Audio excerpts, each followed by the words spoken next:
નમસ્કાર, JD news. પાવી જેતપુરમાં police જવાને બસમાં જ પત્નીને છપ્પુના ઉપરા છપરી ઘા મારી અને મોતને ઘાટ ઉતારી દીધી.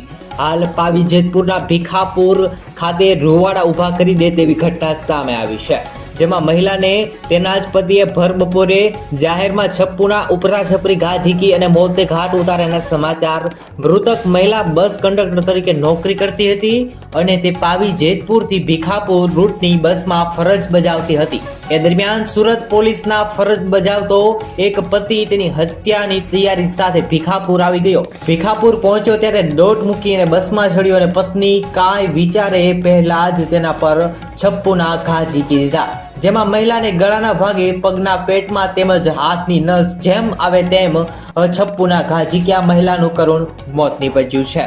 આ સમગ્ર ઘટના વિશે તમારે શું કહેવું છે કોમેન્ટ કરો, અને તમારી આસપાસના આવી જ રીતે નવા સમાચાર સૌથી પહેલા જોવા માટે આ યુટ્યુબ ચેનલને સબસ્ક્રાઇબ કરો. ધન્યવાદ.